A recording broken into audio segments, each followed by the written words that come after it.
Good evening, every one of you. It is such a great joy for me to be here, organized by Israeli friends, Dharma Friends of Israel, and the University of Tel Aviv, the Department of the Buddhist Studies, I think so. I think this is my second or third time coming to this center and giving talk here.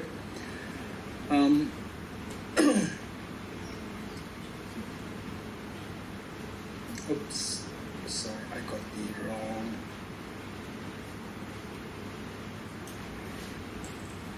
Is there anyone who can help me to get out of this? This is not the anyone.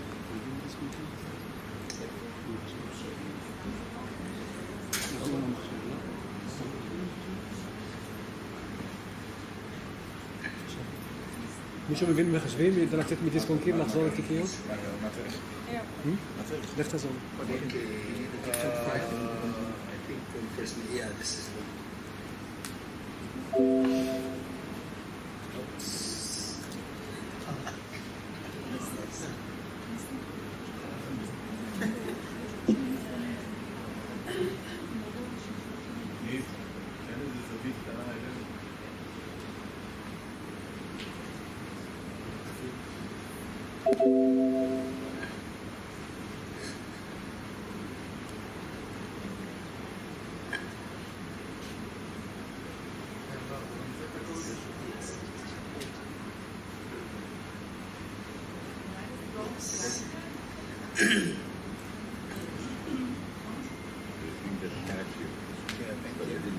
I see. Okay, Bismillah. How much time I have? Until 8. You can stay maybe some minutes after that because we're a bit late. No, what I'm saying is, it's 7:15. Yes. So you can start very important past 8. 8:15. Which means... Okay.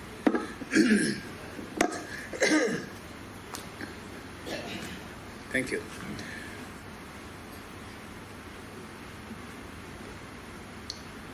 Today, the talk is going to be a mixture of two important topics. One is the Heart Sutra, the essence of all the teachings of the Buddha, and the other one is quantum physics. So the blend of the two, and I'm not too sure how many of you have background in physics, and particularly quantum physics. If not, still don't worry. I'll try my best to explain in the most simple way, and something which we can understand. Let me try. Okay, so what we have here is so basically Heart Sutra which the Buddha taught like 2,500 years ago in Rajgir. I don't know how many of you have been to India, raise your hands. Okay, many. Okay, how many of you have been to the place where the Heart Sutra was taught, which is Rajgir? Okay, some of you there, very good. Okay, so basically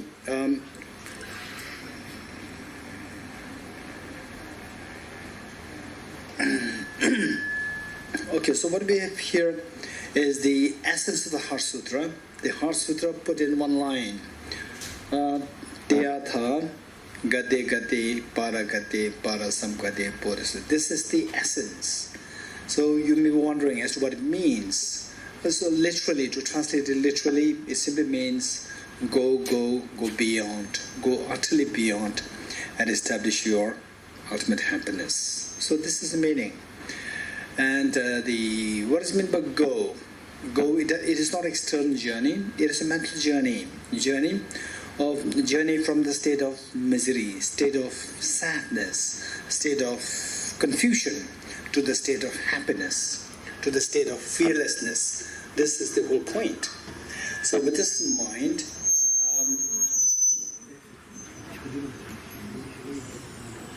okay, those at the back, can you hear me? So? Or Those at the back, can you hear me? Okay, good. Good, thank you.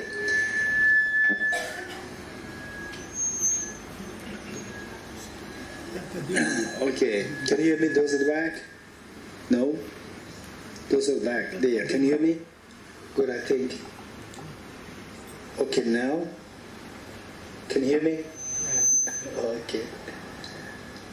Why not it is not happening here? Is it possible you can keep it here? No, it will keep here, it will be echo. Then I will try to keep it like this. Let us try once more. I'll call the technician. Okay. You can continue and I'll call the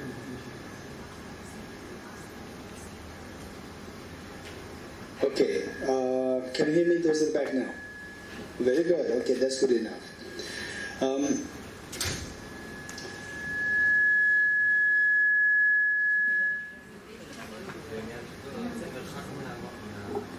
Okay. So basically, we try to explore, say, the quantum physics and the Heart Sutra. So what is the parallel, or what are the parallels between the two? So one thing that I'd like to share with you, which is so important, is that the effects, or what will happen to you when you understand the concept of Heart Sutra, what happens to you when you understand quantum physics. So this is what I'd like to share with you. Quantum physics, for example, say Niels Bohr, what he very clearly stated is that if you're not shocked by quantum physics, you have not understood it. You study quantum physics, and if you're not shocked by it, you haven't understood it. This is what Niels Bohr said. And for the Heart Sutra, the meaning of the Heart Sutra, the Buddha himself very clearly stated that this subject is very profound. This concept is so profound. And just for information, that the Buddha Shakyamuni, the Prince Siddhartha, as a young prince, then for 76 years into been acute penance and practice and so forth, and he was not happy. He was not really happy with whatever he learned from the first teacher. And again, he sought the help of second teacher. Again, he was not too happy with that in terms of the effects. So he went in search of the path once more, and then finally found it.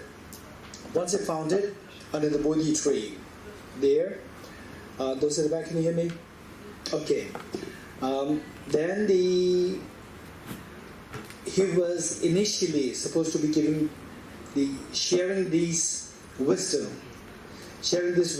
with the other beings. But then after achieving the state of the ultimate state of the enlightenment, he refused to give the teachings and he remained silent for 49 days. So finally, the request from the celestial beings, a request was made to him not to remain silent, but to help the beings by sharing his wisdom with others. Then finally he said one stanza. Okay, this is what Niels Bohr said. If quantum physics hasn't profoundly shocked you, you haven't understood it yet. And then this is what the Buddha said. Okay, so this little... so when the PowerPoint moves from one computer to the other, then the shit things happen. Okay, never mind. But this is what the Buddha said. The ultimate reality, which he discovered, is so profound, so peaceful, free of elaborations, clear light, non-composite. Such a nectar-like reality is what I found, which means that it's so profound. And then he described that as a nectar. Nectar is something which you experience it, and it gives such a joy and such a nourishment for you. So this part I will explain a little later.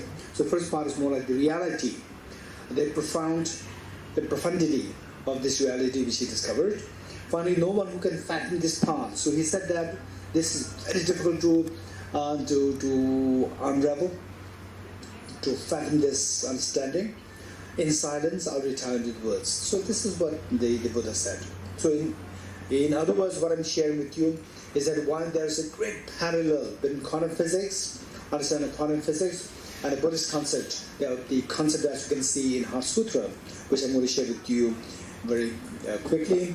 So there, while there's a great parallel there, the effect of these experiences in terms of the quantum physics, which is very shocking, and the philosophy which the Buddha discovered is also very profound to the extent that we cannot really believe that this is the reality. Okay. So in both cases, what is one thing which is a parallel to begin with, the parallel between quantum physics and Buddhist philosophy is that quantum physics is looking for the objectivity as to what constitutes the reality out there, irrespective of what our mind thinks. So we're not supposed to, in other words, in quantum physics, we're not supposed to, presuppose. We are not supposed to come with assumptions. We're not supposed to come up with presupposition. We must look for the objectivity without the subjective biases. So this is quantum physics, and on that basis, quantum physics talk about how things, observed objects, make sense, or it makes sense as things only by dependence on the observer. Your mind, independent of your mind, observer, what is really there. So object makes no sense. So this is, of course, we're going to go a little more down the line.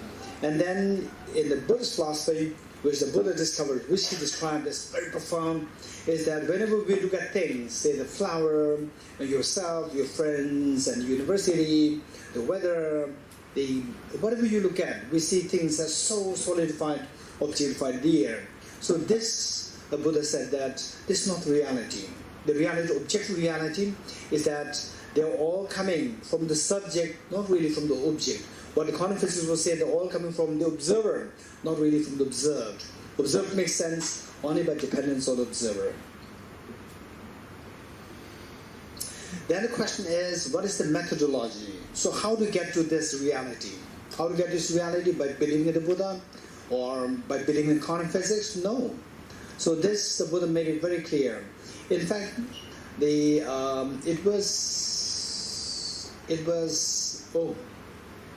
I think 15 years ago. I thought it's like 2-3 years ago.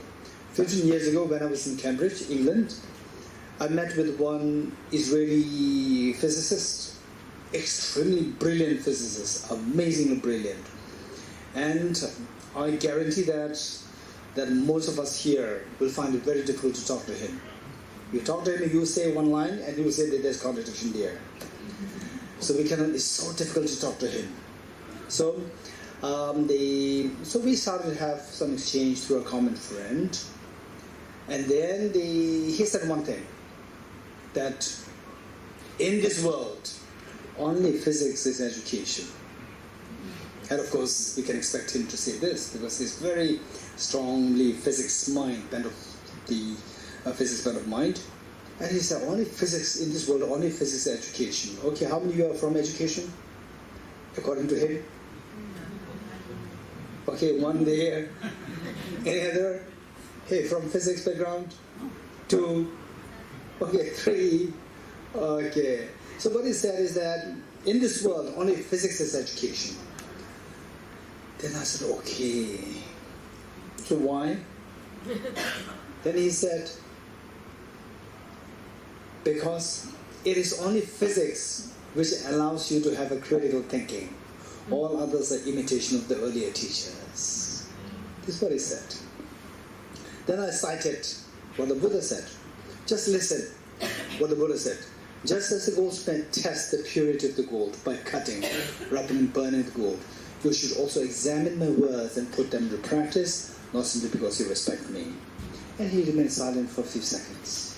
And he said, oh, the Buddha must have been a great physicist. Okay, so this should be the approach. Approach is the objectivity. Objectivity, not at all following on the basis of what we call as the blind faith. This is not at all encouraged. Always the objective in approach. This is what the Buddha emphasized so much. Okay, it is through this objectivity, not imposing your belief system, not imposing what you suppose, your suppositions, or your thoughts, the subjective intuition, so forth, rather exploring what the reality is, only through analysis, reasoning, and then with physics we have the experimentations and so forth. It's only through this that we can expect to reach the reality. So now, the Heart Sutra on the one side, I like to give you a very brief, the overview of what the Heart Sutra is, and then we can speak about the parallels between Heart Sutra and Kana physics. Heart Sutra, heart, by the very label, the heart, it is a connotation of the essence. Essence, okay, let's say you go to the school for like 12 years, and then towards the end, you may go to the coaching class where the whole what you've studied the last 12 years is taught to you in the form of a crash course. Likewise, heart sutra, the heart, connoting that all what the Buddha taught, like 84,000 of teachings, they were all condensed in this sutra. It's just a very brief, short sutra, and the meanings, if you could understand it, it equals understanding the 84,000 teachings of the Buddha.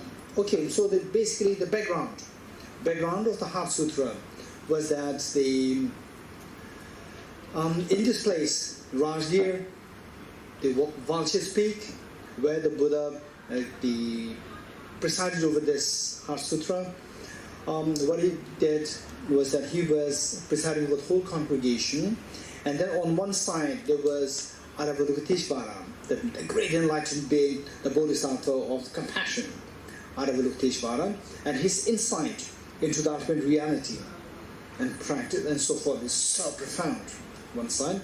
Then on the other side, there was one monk, the enlightened monk by the name Shariputra, Arahat Shariputra. And Shariputra, the unique thing about Shariputra is that he is respected for being the most bright student, disciple of the Buddha Shakyamuni. And then surrounded by the Bodhisattvas, the monks, the lay devotees, all there. Then the Buddha Shakyamuni, he went into what we call as the meditative equipoise, meditative state, deep in the meditative state. And later on, we will come to know that what is known as the two truths. Two truths. So there, say the two truths which we are seeing now, the truth that we are seeing now is the conventional truth. And the enlightened beings like the Buddha Shakyamuni, Avalokiteshvara, Shariputra, what they at times go through is the ultimate truth. So the Buddha, anybody, each one of us, it's not that only if you're a Buddhist you can become a Buddha. It's not true. Anybody, everybody has that seed of perfection. Buddha simply means, Buddha is a Sanskrit word. It simply means the fully awakened one. Anybody who is fully awakened through discovering the reality. When you don't see the reality, you are enveloped with darkness. So when you're in dark, you are not awakened, you are in sleep. So when you awaken by knowing the reality very clearly as it is, you are known as a fully awakened one. In Sanskrit, it is the Buddha. So Buddha, it does not really mean Buddhism. It simply means the fully awakened one, the one who has seen the ultimate. Okay, so with this, the Buddha was deeply in meditative experience into this, what constitutes the ultimate. And then meanwhile, the Buddha encouraged the Shariputra, the most brilliant disciple, to stand up to ask questions to Avalokiteshvara, the awakened being of the compassion. So Shariputra stood up and asked question to the Avalokiteshvara. So you can see that the Shariputra and Avalokiteshvara, the second point says, question asked by Shariputra, and then he asked a question. Then Avalokiteshvara, then he gave the response. Then point number 4 that we need to keep in mind is to say what if I'm able to imbibe the experience, imbibe the realization, imbibe the insight as explained by Avalokiteshvara, what is the benefit will I get? So these are the 4 points that we need to know as we go through, as we study Heart Sutra? Okay. So the question is the first, in terms of the background is done, then the question asked by Shariputra is, how should a child doesn't mean a small child, anybody, any aspirant, how should the child of a lineage practice the perfectional wisdom? Perfectional wisdom meaning the wisdom to see the reality, ultimate reality. How should the child, how should an aspirant, somebody who aspires to see the reality, what should that person, he or she, practice? This question asked. So here the child lineage, child doesn't mean, the lineage, for example, in the olden days, not necessarily nowadays. Nowadays maybe rarely happening. Otherwise, in the olden days, mostly the whole world, wherever you go, the kingdoms, empires, were all ruled by the kings and the emperors and the pharaohs and so forth. So they say, when you speak about the child of the king, the prince is considered to be very important because he is the lineage holder. He will become the king. So therefore he is very important. Likewise here, the question asks is, how should the child of the lineage practice the Perfection Wisdom Sutra? How should the child of the lineage? So who's that child? Anybody, just as this young child, young prince is going to become the king, likewise anybody who aspires to become perfect, who aspires to see the reality as it is, so that person becomes the child of the lineage. Anybody, whether you're Buddhists, Muslims, Jews, Christians, Jains, Hindus, it doesn't matter. If non-believer, it doesn't matter. Anybody who seeks to know the reality, he seeks to know the ultimate reality and be with it, that person is known as the child of the lineage. So, being a child of the lineage, one should aspire to know the reality. So how should one know the reality? How should the child of the lineage practice the Perfection Wisdom Sutra? Perfection wisdom, meaning the wisdom which knows things so perfectly. How should that be practiced? Then the second, the response given by Aravind. So there, the response that he gave was the way quantum physics is explained. He said that just as in the dream, we create our own dreams, and yet while in the dream, you don't see the dream as dream, you see the dream as real. This is what happens. When do you see the dream as dream? Only when you wake up. Only when you wake up, you see the dream as dream. Otherwise, in the dream, you see the dream as real. So that is the cause of all the problems in the dream. The fact that you fail to understand, the fact that you fail to see the dream as dream, that is the cause of all the suffering in the dream. Say, you can go in the dream, you can encounter with ghosts chasing you. You can encounter with, say, terrorists chasing you. You can encounter with the tigers chasing you. You can encounter with, say, having conflicts with your neighbors and so forth. And then not getting promotion in the jobs. And then your business going down in the dream. So, and then you have so much of tension, stress there.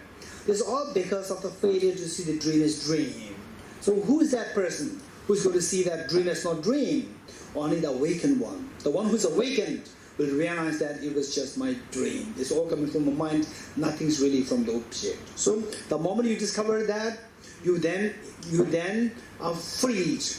You are then freed from the ensnarement or the deception and the fear, anxiety of the dream. So this is a benefit, to see the reality as it is, which we cannot believe that what we are seeing is not reality. What we are seeing is just a fabrication, just the exaggeration, just the imputation, the destination of our mind. From really there is very different from how they appear to us.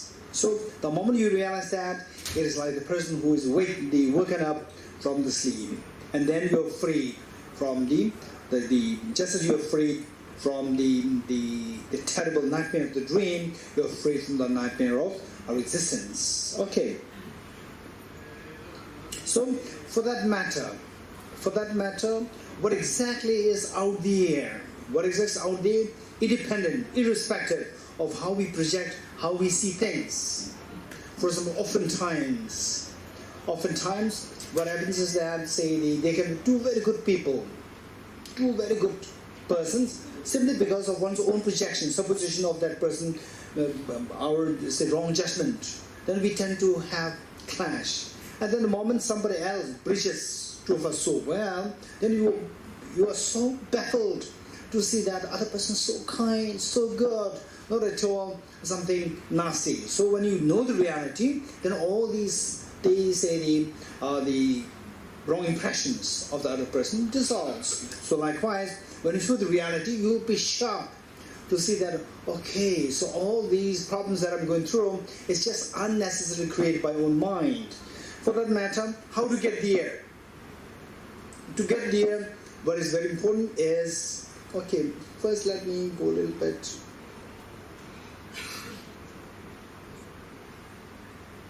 Okay.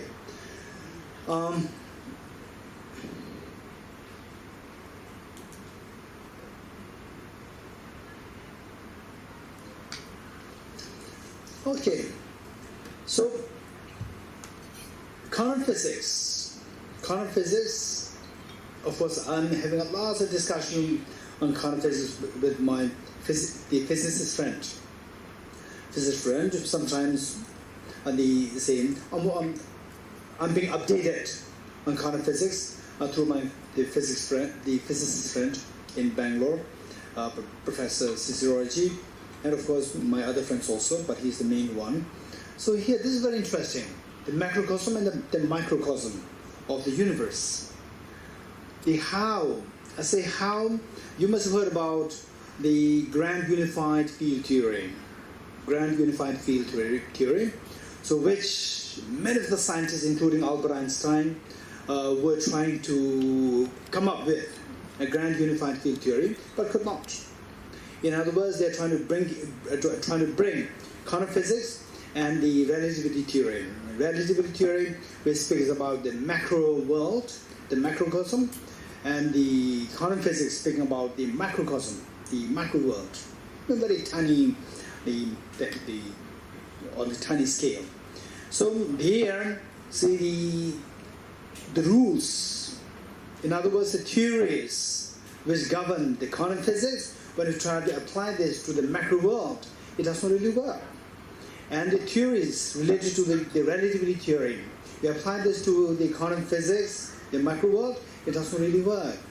So here, there is such the discrepancy between these two theories, one talking about the macro world and the other talking about the macro world.